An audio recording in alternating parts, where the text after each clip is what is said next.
Hey everyone, back with some more scale model content. Well, I thought I'd try my hand at one more build before summer came along, and this here is the end result. This is a 1/24 scale 1971 Plymouth GTX released by Revell, and this particular release is the Fast and Furious Dom's GTX kit. Now, I didn't bother going over any unboxing or review of the kit, simply because there's many videos about this kit online already. But I still want to go over the version I built and go over some of the considerations and things to watch out for should you choose to build this kit yourself. Now again, this is the Fast and Furious Dom's GTX kit, and it is basically a re-release of the quite old by now Revell tooling. I think it dates back to the 80s, maybe even 1980. So it's a re-release of the old kit, but with some custom touches to make it Dom's GTX. Now, as you can see, this kit is a 2-in-1, which basically means it can be built one of two ways. The first way, as you see on the box, is the custom version.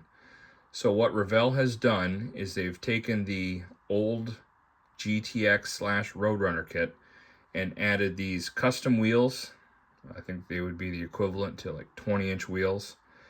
Some custom suspension. There is a lowered suspension option in the front. It has, I believe, different control arms and some other things, as well as a 4-wheel disc brake option, and maybe a couple of other things that I'm not remembering. It also comes with a decal sheet. Now the decals provided are pretty accurate for a GTX. They come molded in this kind of silver gold color, but they're really only appropriate for either a black car or a white car. You wouldn't find, to my knowledge, you wouldn't find these silvery gold decals on a high impact color such as what I did here. So for that reason, if you want black decals, you pretty much have to either get another kit. I believe in previous generations of this kit, they did have different color decal sheets, or get custom decals. Now, as you can see from my build, I went a different direction. I went online and I saw many people that had this kit, built it as the Dom's GTX version. And honestly, if you're building the box art version, and excuse my bashed up box here, but if you're building the box art version, it's a pretty easy build. The grill and grill surround, also known as the bumper, it all goes black, so there's nothing to tape off. It's pretty basic. But if you wanted to do a more authentic build, when I say authentic, meaning like a showroom stock version, you could either leave the front and rear bumpers chrome, which was an option on GTX, or paint them out body color, but you'd still have to keep the center here black or something kind of darken like an accent, because that's how they were from the factory. Now again, when I went with my version, I wanted to do one of the classic Mopar high impact colors. This is factory correct from 1971 J6 Green Go, also known as Sassy Grass. Chrysler and Dodge, or sorry, Plymouth and Dodge had each their own name for all the colors.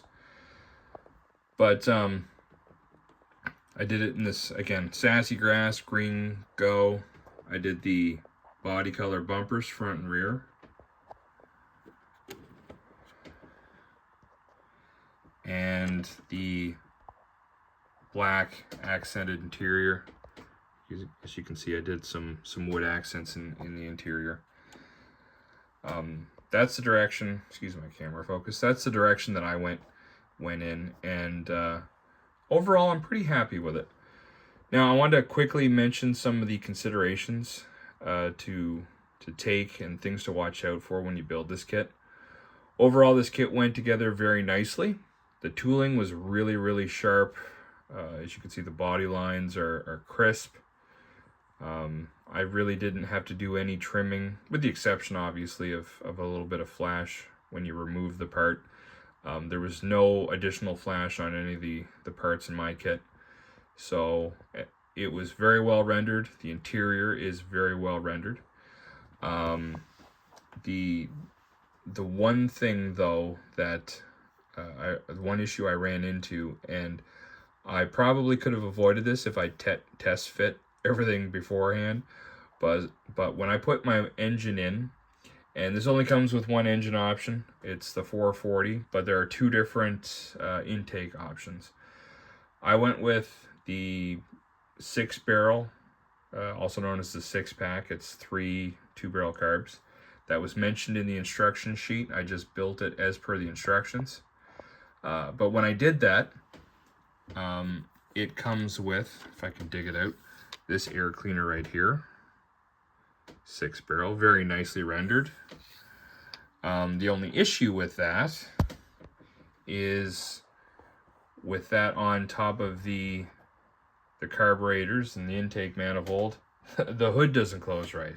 It sets a little high, it rocks back and forth. This kit did come with a standard single 4-barrel carburetor and a obviously smaller air cleaner. I don't know if that would make any difference. That and the intake manifold designed for that may sit a little lower. But again, I was committed. I had built it and installed the engine with the 6-pack, so I really couldn't turn back. I didn't glue the 6-pack air cleaner on. I'll show you the engine real quick. Excuse me. There's the engine, if I can focus on it. These battery and coolant bottle aren't separate, they're molded in, so I basically just had to paint them out. But yeah, if you build the kit with those two parts, with the 6-barrel and the air cleaner, just know that your hood isn't going to sit flat. I had no problem not gluing it though, because with it on top, you don't get to see the 6-pack, the 3 2-barrels. So basically, if I have the hood popped, I'll just throw on the air cleaner when I want to display it with that. Other than that, on the same note, while we're talking about the engine, another issue I had with the engine was the actual installation, how it sits in the car. Again, I should have test fit it, but I was just kind of rushing through this. Although I wanted to do an authentic build, kind of an authentic build, I still hammer these things out in just a few days. For me, it's the thrill of the build. I don't like taking too long to put these things together because I just do it for fun. So everything was pretty much painted, and when I dropped the engine in, and I set it on the two mounting spots on the frame, one of them was actually tweaked a little bit, which causes the engine to sit over to one side. Can't really notice it unless you look at it straight on, but it is annoying because the engine is slightly crooked in the between the fenders in the frame. So it's a bit of a Revell issue, but it's also my fault for not test fitting it. Other than that, the only other issue I had was with the stance. As I mentioned, this kit comes with 2 suspension options for the front. One gives it kind of a low and lean look, lowers the front, you get a nice rake. And I actually think if I had built this one with that suspension option, it would have looked really sharp. But I went with more of the stock vibe. As you can see, it sits perfectly level. But to get this back wheel where it needed to be, the frame mounts on the front on the body very nicely. There's 2 pins on the body that go into holes on the frame, so that's nice. It positions everything perfectly. But for the back kind of just floats there. So what I had to do was, with the frame in but the bumper off, I basically wedged something between the trunk lid, as you can see there, between the trunk lid and the tub or the frame, and then with that wedge to kind of hold the frame up and like out of the tub a little bit, I ran a bead of glue, waited for it to dry, and then went over to the other side of the car and did the same thing. You know, made sure I did it in the same spot so it was perfectly level. So those are just little things to take into consideration. Now, getting back to my particular build, again, this is J6 Sassy Grass. I thought it would look really sharp with black decals. The kit didn't come with black decals, so I had to go elsewhere. I had to order decals. These are custom decals that I got offline. But when I was surfing online to find a set of decals, I really fell in love with the Roadrunner style strobe stripe. I think it's one of the best looking stripes on these cars. But again, this is a GTX, not a Roadrunner.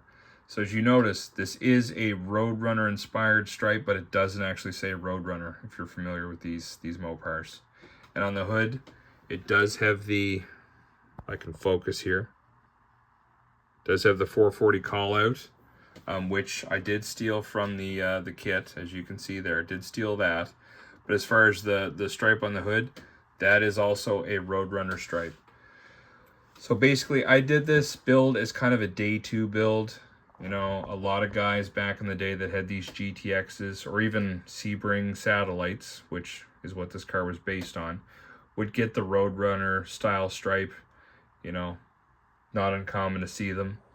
But just know that that actually isn't correct for this particular car. Correct for a 71 and this body style, but not for a GTX. Now, lastly, this kit comes with 2 different styles of wheels.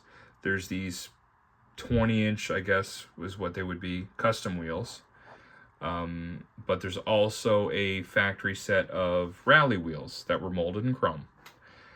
I didn't think either wheel looked good. Not for this color anyway. I really wanted to do the all green with the green bumpers and the color matching wheels. So what I actually did was I stole these from a, I think 2000 release, about, you know, 24, 25 years old. Revell 70 Roadrunner kit. So these wheels I actually stole from the 70 Roadrunner. But ironically, these wheels are not correct for a 70 Roadrunner.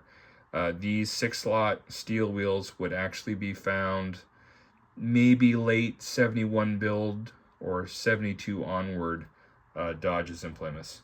So they're kind of correct for this car, definitely not correct for a 70 Roadrunner or any 70 Mopar. But I think they really, really look good. They really set the car off. Now, they come molded in chrome. What I did was I gave them a bleach bath for about a minute or 2, and I took all the chrome off the wheels. Now, to knock down some of the fake look of the chrome on the center caps, I gave the center caps a quick dusting of Duplicolor chrome. You also could use Tamiya chrome paint, but it basically gives it that nice stainless steel effect. But for the grille, obviously, as I mentioned, I did body color around the grille. Did the accent with the basically brushed on some accent paint to kind of reveal the pattern, but darken or black out the inserts. Blackwash, I think they call that. For the back, again, body color on the back bumper. Interior, again, interior is very well rendered. I didn't detail out the window openings with any metal leaf or anything, simply because on this kit there really is no place to put it. You know, it's a real problem.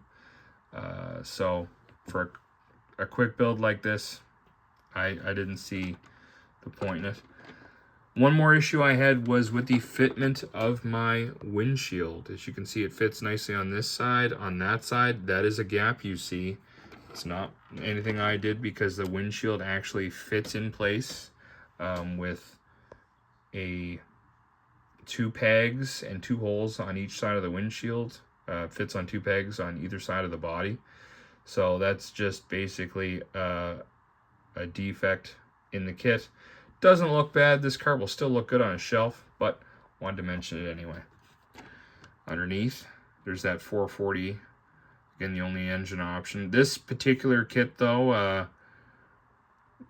released over the years with a few engine options. I think one being the 383 or this 440.